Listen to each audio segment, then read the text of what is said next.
The Crypto Markets Update is brought to you by KuCoin, the best place to find the next crypto gem. Fed funds rate up by 50 basis points. That's helping buoy the markets right now with the alts higher than even Bitcoin. So what's coming next? Joining us now to discuss the crypto markets is one of the smartest guys in the bond market. He is Ben Emons, Managing Director of Global Macro Strategy at Medley Global Advisors. Welcome, Ben.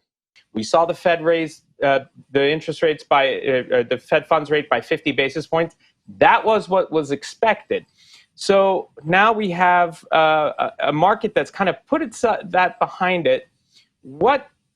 What's next? I mean, do you think it's going to continue this sort of steady pace? Do you think that the 50 basis point rhythm, if you will, that we're expecting several rate hikes to go in the future? Do you think that the market's accepting the idea of, let's say, 50 basis points at the next meeting, or are they kind of hoping okay, well, that 50 is behind us. We're going to see these 25 basis point increments until we get to kind of a point where we've curbed inflation? Well, Lawrence, what Powell actually did yesterday, if you listen really carefully, he said that the 50 basis point rate hike is on the table at the next two meetings. So it's not like a 100% commitment, but that's a strong language, I think, to say it's quite likely they're going to continue to raise rates at least another two meetings with 50 basis points. So that brings the Fed funds rate to closer to 2% by the summer. And then they're going to assess how much of that has had an impact on the economy and therefore inflation. Because as he started a meeting, which I thought was quite extraordinary, he addressed the American public directly saying, I'm going to really take care now of this inflation problem. It's affecting you negatively. It's our job to take care of this. And therefore, we're not only raising by 50 basis points today, but we're looking to raise rates by 50 basis points increments for the next two meetings. That gave the market a lot of comfort, gives the market a lot of clarity what to expect, at least for the near term. And then to see what happens then in the latter half of this year, that's, markets will trade it today, right? And not what happens 6 months from now. I think this is why you had that relief rally. Yeah, but Ben, do you think that it's good to have somebody on the show who actually understands the interest rates in greater depth? So could you actually, I guess the question here is this relationship between Bitcoin and interest rates even real, right? I mean, that's the narrative, the idea that interest rates, rise, that's bad for Bitcoin. But I mean, is that even true? Is that really what's happening here? So I would love for you to sort of tease that out. Yeah, I think what you're asking is to say the financial relationship, as in, is Bitcoin a asset that you can discount by cash flows? And if you then can do that, if you raise the interest rate, then the net present value of those cash flows changes. So what people have said is well, there's clearly a connection between Bitcoin and the equity market, and in particular with the Nasdaq, unsurprisingly, because we are talking about Bitcoin, you're thinking of blockchain technology, crypto technology, that's more and more widely adopted. So I think it's that correlation that as the Nasdaq reacts negatively to or positively to interest rate changes, that affects then therefore the correlation with Bitcoin, and therefore there's a relationship indirectly between interest rates and Bitcoin. And I think this will continue to be this way until we get to a point where, to your previous discussion with the family member of Mr. Warren Buffett, if you look at his stock list that he always invests in, eventually those big blue chip companies that he likes as value will also adopt crypto as a service or part of their way of doing business. And therefore the relationship between interest rates and those stocks and crypto will only strengthen over time. So I think that's the way to look at it, and why you had this rally in Bitcoin too as a reaction to the Fed's outcome yesterday. Interest rates don't go up as much yet, and therefore that was a positive for the stock market, spilled over to the crypto market. Hey, so Ben, do you think, stepping back a bit, do you think the Fed's got it under control? Well, that's to be seen, Lawrence, because, they said that they would not actively consider to raise rates by 75 basis points, but they didn't dismiss it either. And I think that is a sign of that the Fed wants to see how much of these 50 basis point increases in the next two meetings are going to truly impact inflation. Now, take today's Bank of England decision. The Bank of England started raising rates already last year, but are now in a really difficult situation. They're facing over 10% inflation, unemployment likely to rise, and the economy into contraction next year. And they're hesitant to raise rates faster than what they're doing today, was a 25 basis point increase. Hopefully the Fed doesn't get into that situation, because that does look like a kind of an uncontrollable situation of you can't really move faster with rates or slower with rates. It's kind of unclear what they can do to bring inflation down, while then just err on the side of the policy era and say, let's let the economy fall into a recession and then it'll cure itself. You know, Powell did end that way, saying like, you know, we would rather get inflation under control, right? So, but it's to be seen if they can. So it's quite uncertain still for now. So nonetheless, you have all these other countries as well raising their rates. And of course, that creates a competition amongst the currencies, right? If the US dollar has high rates, then people flock to the dollar. But then if the British pound has higher rates, they'll flock to that. And so essentially, you're creating an arms race when it comes to raising rates. Do you think that perhaps one of the secret weapons of the US to overcome this sort of arms race amongst the currencies is to maybe accelerate quantitative tightening?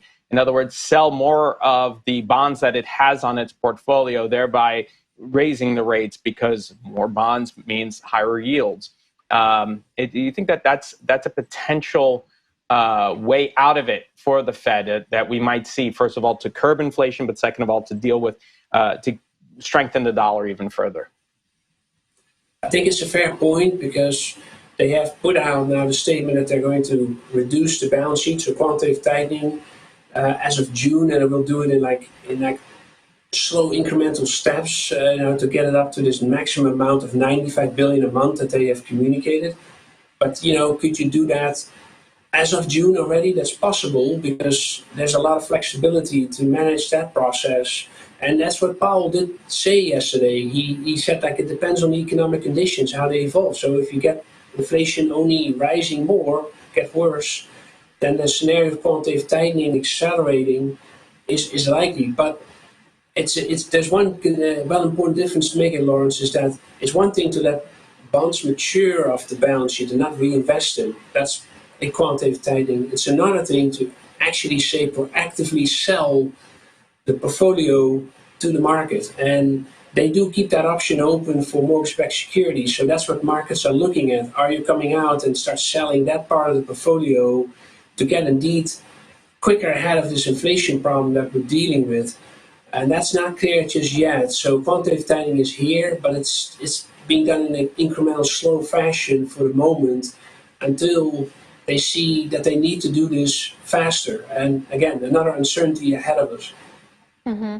Well, right now we're seeing a bounce in the market. So I was wondering, what's your explanation of the field of green we're seeing right now? And with Powell saying that he expects more 50 basis point rate increases in the future, longer term, how do you think that'll impact the markets?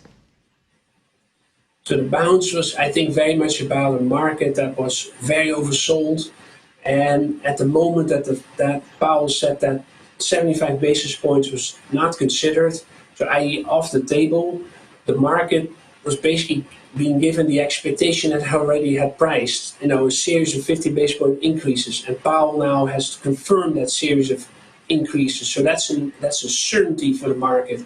I think that's why you're getting a relief, and that's why the equity market was so broad-based rally, and with the spillover to crypto, for example. But we're getting the Fed funds rate to a level at some point, starting at maybe 2% by the summer.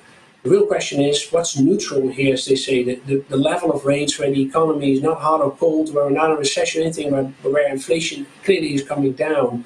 And that's not clear. He actually revealed yesterday that this neutral rate is not 2%, what was thought pre-pandemic, but more in the range of 2 to 3%. So I think that we're going to see higher rates from here, not ending at 2%, but maybe ending at 3% or higher, which means that the Treasury market those yields are probably going to rise not at 3%, but probably more to 3.5%, 4%.